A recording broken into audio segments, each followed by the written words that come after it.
경영진이 이런저런 내러티브 쌍에서 대주주만을 위해 가지고 그런 경영을 했을 때 그런 이제 대리인 함정에 빠지게 되면은 주주가 그 회사의 주인인데 대주주만을 위해서 경영을 하게 되면 주주의 손해가 생기는 게 대리인 함정인데 이런 거에 빠지면은 이걸 구제할 수가 없는 게 한국 증시 되겠습니다. 그래서 우리나라 증시가 밸류에이션 개판인 거예요.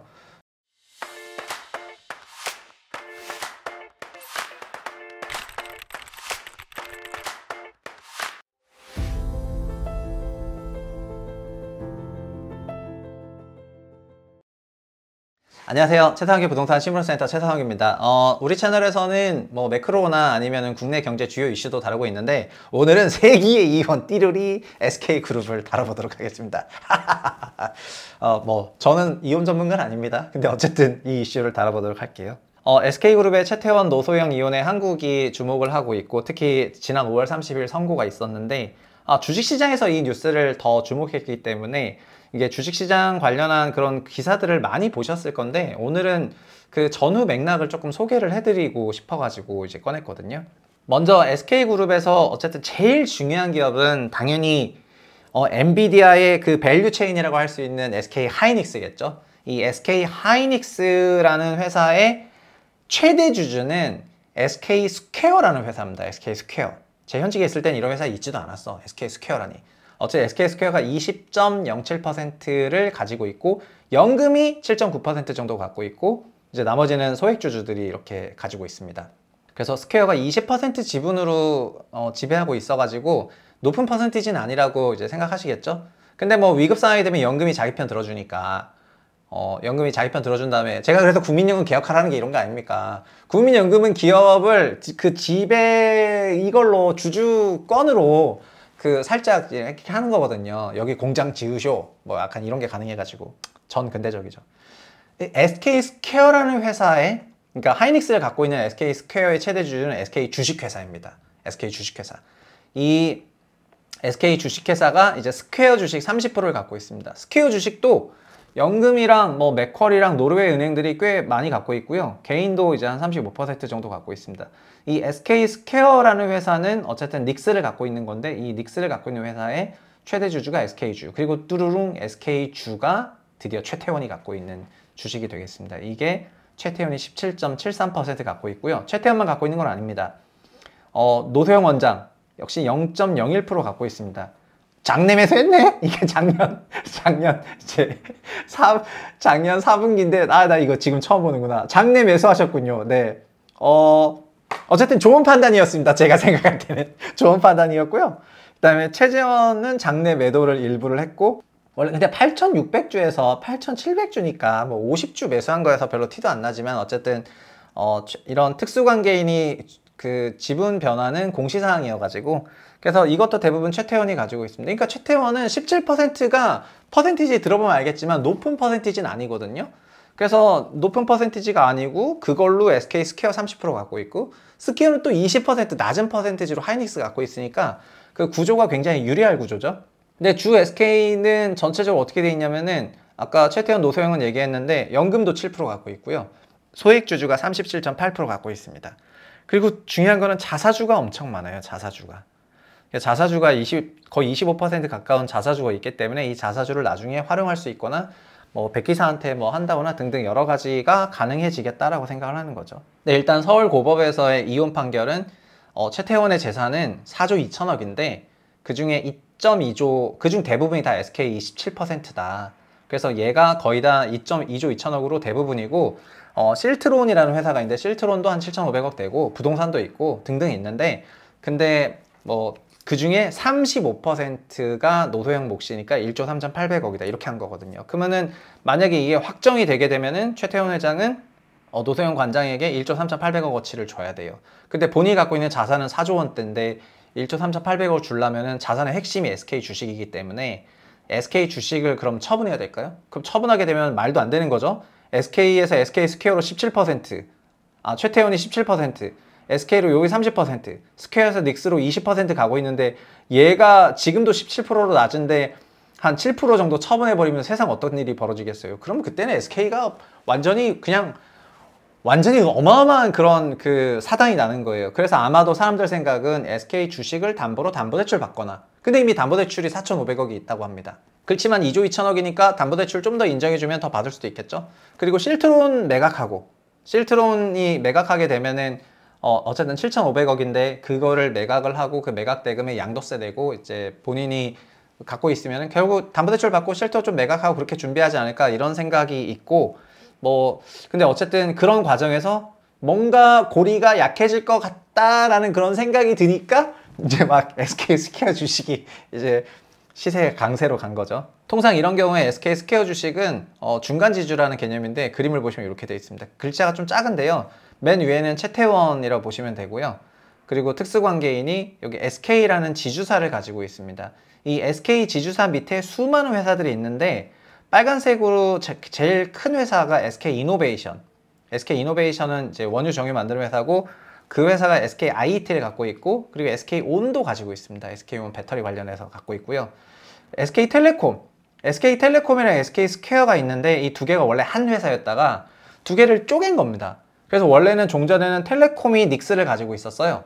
근데 지금 텔레콤은 텔레콤 사업만 하고 스퀘어라는 회사가 닉스를 가지고 있는 거죠. 그럼 이렇게 왜 쪼갰냐? 왜 이제 분할을 했냐면은 시장에서 어떻게 생각하냐면은 결국은 SK 바로 밑에 하이닉스를 두고 싶은데 SK 바로 밑에 하이닉스를 두고 싶은데 SK 밑에 텔레콤이 있고 그 다음 하이닉스가 있다 보니까 이 SK텔레콤을 쪼개가지고 스퀘어 밑에 일단 하이닉스로 잠깐 갔다가 나중에는 SK랑 SK스퀘어를 합병해가지고 그러면 SK 바로 밑에 하이닉스가 들어가는 거잖아요. 결국 그렇게 지주회사 체제를 완성할 것이다 라는 시장의 생각들이 있습니다. 그래서 결국 그 과정에서 이게 분할이 된 거예요. 그래서 지금 이렇게 가지고 있죠. 그러면 글로벌 기업인 SK 하이닉스 닉스 배당 확대를 대주주가 직접 개인이 수취하려면은 SK랑 SK스퀘어 중간 지주가 합병해야 되는데 그 가능이 있다 보니까 사람들은 이제 대주주 유리한 해석을 하거든요. 시장에서 어떻게 생각하냐면은 최태원이 가지고 있는 SK 주식은 강세로 가는 게 좋겠다. 그 다음에 합병 대상인 SK스퀘어는 약세로 가는 게 좋지 않을까 이런 생각을 해가지고요. 그런 생각을 했습니다. 그래서 나중에는 이 둘을 합쳐가지고 채태원은 SK 17% 갖고 있으니까 이게 SK스퀘어 너무 커져버리면 합병했을 때 지분율이 크게 희석이 되잖아요. 그래서 이 지분율을 늘리는 그런 전략을 쓰겠지라고 생각했는데 띠로리 그 판결 때문에 자 일단 주 SK부터 보겠습니다. SK는 21년부터 거꾸로 주가가 내리고 있습니다. 원래 주가가 올라야 될 기업인데 주가가 내리고 있어. 그러니까 최태원 회장 입장에서는 머리가 아프겠죠. 이게 높으면 높을수록 본인이 어쨌든 17%를 갖고 있으니까 유리한 거거든요. 그 두 번째는 SK스퀘어인데 여기를 가리고 보시면은 21년에 분할 상장하고 나서 주가가 오히려 반토막이 나거든요. 그러니까 이거는 최태원에게는 유리한 그림이라고 할 수가 있죠. 분할하고 낮으면 낮아질수록 최태원에게 유리합니다. 근데 앞불사 이혼 소송하는 과정에서 밸류업이 돼버렸어. 밸류업이 돼가지고 지금은 시총이 10.5조 원이 됐습니다. 이게 하이닉스 20% 갖고 있는 기업인데 시총 10.5조 원이니까 싸다고도 할 수 있죠. 싸다고도 할 수 있고 이게 3.1만 원일 때는 시총이 5조 원도 안 됐다는 거 아니에요? 아니 근데 하이닉스를 20% 갖고 있는 기업이 5조 원도 안 되는 게 말이 되나? 하이닉스 시총이 100조 원인데? 그래서 여튼 SK스퀘어는 이런 상태인데 지주사가 되겠니 어떠겠니 하면서 이제 이렇게 된 겁니다. 그래서 이혼 소송 때문에 자체적으로 밸류업이 돼버렸고 근데 지금은 SK 주식도 일단 올라갔습니다. 왜냐면 SK 주식이 그룹 전체를 갖고 있는 건데 채태원의 지배력이 낮아진다면은 그러면 SK 그룹 전체에 뭔가 이제 뭔가 변화가 있을 거라는 생각이 일단 이 주식도 올라버리긴 했지만 자 이런 상황이 됐습니다. SK스퀘어는 말씀드리면은 SK텔레콤을 그냥 둘로 쪼갠 겁니다. 원래는 SK텔레콤의 하이닉스를 갖고 있었습니다. 그래서 이게 21년 10월 달에 SKT를 둘로 쪼갠다 이렇게 얘기를 했거든요. 그래가지고 갑자기 또 갑자기 분할하면서 왜 분할하시죠? 이런 얘기를 했습니다. 근데 중간 지주를 이렇게 일부러 만들어가지고 SK스퀘어는 분할 후에 1년 지나니까 주가가 반토막이 됐거든요. 그래서 주주들이 진짜 엄청난 짜증을 냈습니다. 주가가 장기간 하락했고 뭐 이러다 보니까 결국 시장에서 아까 말씀드린 것처럼 결국 이런 중간 지주는 나중에 합병할 거 아니냐. 그래서 지금 주가 작업하는 거 아니냐. 막 이런 얘기를 막 했고요. SK텔레콤이 스퀘어랑 분할하고 나서 두 번의 철회랑 반토막 주가 있었습니다. 그래서 그 당시 SK텔레콤 대표이사이자 대표이사 부회장이 분할한 거는 주주가치 극대화하려고 분할한 거다. SK텔레콤이 통신이라는 프레임 통해서 못 받았고 SK텔레콤 밑에 닉스가 있다 보니까 이상했는데 분할해서 각자 가겠다 이렇게 얘기하면서 간 거거든요. 그래서 SK텔레콤은 그 분할을 언제 했냐면은 21년 12월에 했는데요. 분할 시점이 그 전에 조금 올랐었고 분할하고 나서는 막 주가가 그렇게 강세였느냐 그건 잘 모르겠습니다. 전체적으로 분할하고 나서 그만큼 시연을 하지 못했어요. 그리고 SK스퀘어는 분할하고 나서 오히려 현저한 약세였죠. 그러니까는 분할의 진짜 어떤 그 목적이 달성됐냐 그건 잘 모르겠습니다. 근데 지주사의 관점으로 근데 이렇게 주가를 바라보는 경향에 대해서 제가 말씀드렸고 시장에 이런 생각이 지금도 있다 이런 얘기를 했는데요. 그러니까 대기업 대주주들의 입장에서 그 내러티브로 주가의 움직임을 설명하는 시각이 있어요. 이게 지주사를 바라볼 때 이런 시각이 있습니다. 근데 좀 공교롭게도 주식시장은 늘 그런 건 아니고 대주주가 뭐 신도 아니고 자기가 그렇게 의도했다고 그렇게 방향으로 가지 않는데 문제는 뭐냐면은 경영까지 그런 방향으로 해버리면은 그걸 우리가 어떻게 막을 수가 있을까요? 2015년에 제일모직 삼성물산 합병할 때 당시 현직 애널리스트였는데 삼성물산 합병 비율이 불공정하다고 생각을 했는데 그 사전에 상당한 기간 동안 삼성물산의 영업을 열심히 하지 않으면서 경영 성과를 이제 자연스럽게 낮추는 데 성공을 했잖아요.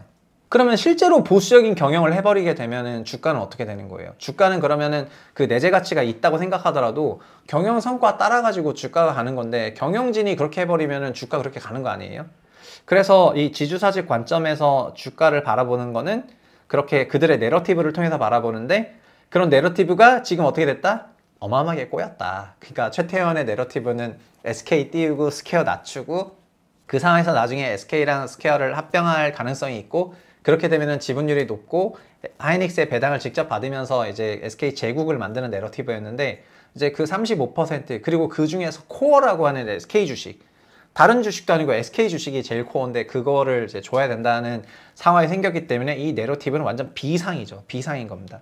그리고 오늘 제가 조금 드리고 싶은 얘기는 경영진이 어떤 이런저런 내러티브 쌍에서 대주주만을 위해 가지고 그런 경영을 했을 때 그런 이제 대리인 함정에 빠지게 되면은 주주가 그 회사의 주인인데 대주주만을 위해서 경영을 하게 되면 주주의 손해가 생기는 게 대리인 함정인데 이런 거에 빠지면은 이걸 구제할 수가 없는 게 한국 증시 되겠습니다. 그래서 우리나라 증시가 밸류에이션 개판인 거예요. 이런 밸류에이션 개판에 어쨌든 이혼 소송을 통해 가지고 K 밸류업을 만들었다는 측면에서 이번 이혼 소송은 바라볼 만한 가치가 있다. 예, 그렇게 생각을 합니다. 그리고 배우자가 과거에는 재산 형성에 기여하지 않았다는 것이 과거 상장기업주위원회에서 흔한 판례였는데 이혼 과정에 위자료만 조금 받고 지분이 없었거든요. 근데 SK는 어쨌든 노태우 시절 급성장했고 향후 대법에서 결정하겠지만 그 비자금이 들어갔고 이런 얘기들도 막 나왔기 때문에 이 판결은 이혼 판결 이후에도 다른 수많은 그 재판을 만들어낼 판결인 것 같고요.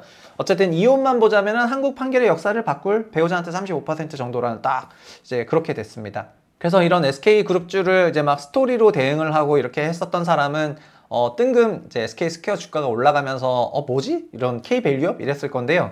근데 냉정하게 보면은 SK스퀘어가 하이닉스의 최대 주주라고 한다면은 하이닉스 실적이 좋아지면 SK스퀘어 실적도 당연히 좋아져야 되는 게 맞는 거거든요. 근데 그렇게 실적이 좋아지는 와중에서도 주가가 올라가는 와중에서도 스퀘어 주가는 왜 내렸던 거예요? 그 스토리 때문에 내렸던 거잖아요. 근데 결국은 뭐다? 결국은 실적 따라간다. 이제 그런 말씀 드리겠습니다. 그래서 지금 닉스 시총이 이렇게 커졌는데 SK스퀘어가 20% 갖고 있는 입장에서 그렇게 쪼그라졌었던 거는 조금 이해하기 어려운 그런 상황이었던 것 같은데 어쨌든 이상한 계기로 이제 가는 것 같습니다. 여튼 이혼 판결 그 SK그룹은 지주적으로 바라볼 때 그렇게 복잡한 회사는 아닙니다. 그렇게 복잡한 회사 아니고요.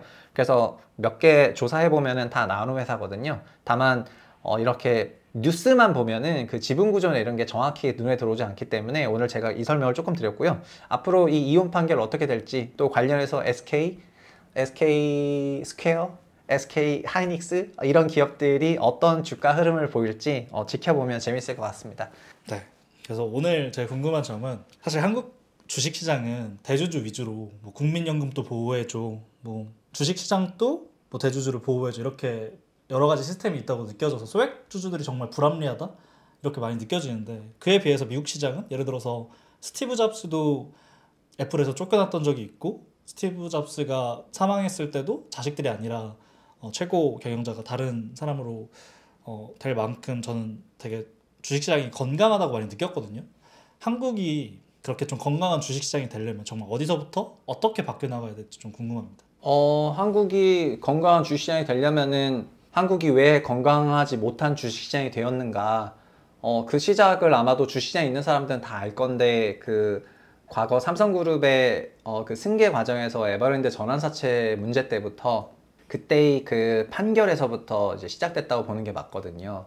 그러니까는 우리나라도 대표이사는 이사회에서 결정하고 선임하게 되어 있는데, 선임해임을 하지만은, 근데 그 이사회가 경영진이 대표이사가 소위 주주 가치를 훼손하는 행동을 했을 때 그게 큰 문제가 없다라는 식의 결국에는 대법 판결이 내려져 버리게 되거든요.